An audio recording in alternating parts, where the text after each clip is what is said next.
So nostalgic and moleskin-trousered by stereotype, Britain's Eurosceptic right is actually mesmerised by technology. In the referendum campaign, Leavers espoused the power of digital communication to collapse geographic distance, and make India as viable an export market as France. Now, faced with the riddle of how to leave the customs union without compromising supply chains or peace along the Irish border, they bank on unspecified inventions to finesse the problem over time. This vein of techno-optimism does not run through Brussels, where maximum facilitation has few supporters, or even London, where Theresa May, the Prime Minister, tries to sell colleagues on a simpler customs partnership with the EU. Such is the minutiae behind an intra-Conservative party war fought in increasingly public view. Boris Johnson, whose survival as Foreign Secretary is a daily reproach to May's judgment, calls her idea crazy. The mystery is why, with a hardish Brexit so close, Leavers would choose to die in this particular ditch. The customs partnership would not prevent an independent British trade policy.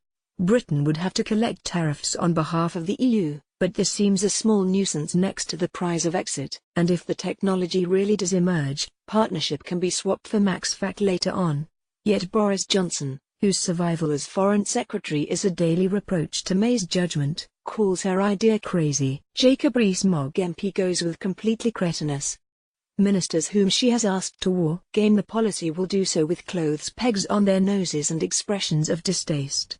There is something forced, almost thespian, about their complaints. After all, their dream is near. Why imperil it? Leavers did not just win the referendum, but the interpretation of the result, too. Britain is leaving the customs union and the single market, despite the closeness of the vote and the ambiguity of its meaning. We have lived through the gradual normalization of a type of exit that was held to be hard in the days after the referendum. May has been a gift to the Leavers. As a rookie Prime Minister, hemmed in by advisers who failed to last the course, it was she who drew the red lines that left little to negotiate with the EU.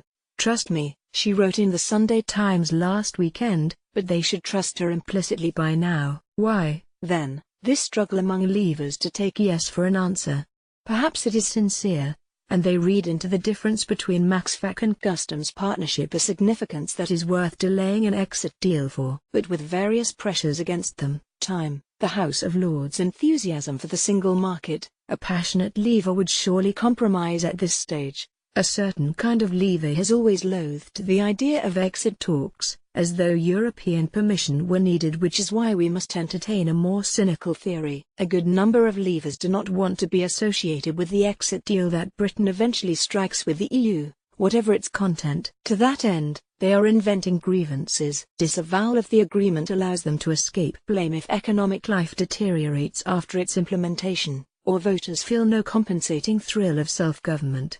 If only we had left properly, would serve as the Leavers' defense against popular anger. The betrayal narrative writes itself. A cabinet resignation or two would help it along. Johnson's behavior is consistent with that of a man who wants to be fired. Having won the referendum as rebels, endorsement of the official deal would turn the Leavers into apologists for a new status quo overnight, with all its imperfections and disappointments. Not just MPs, but newspapers too, would have to explain away the non-materialization of Shangri-La on British soil. Neither temperament nor experience equips them for life as pragmatic defenders of a flawed but livable reality. They will do what they can to prevent the change in role, and if their vexatious complaints prevent any deal being agreed, then, for some of them at least, so much the better.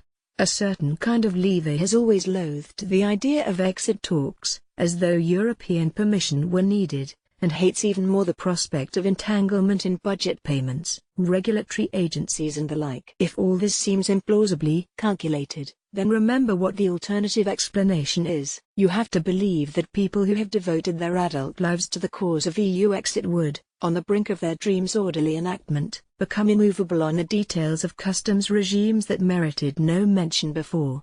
I do not believe it. Even their language, crazy, cretinous, suggests the histrionics of a ham actor. Leavers demand everything from a Brexit deal except their names on the paper. Copyright The Financial Times Limited 2018.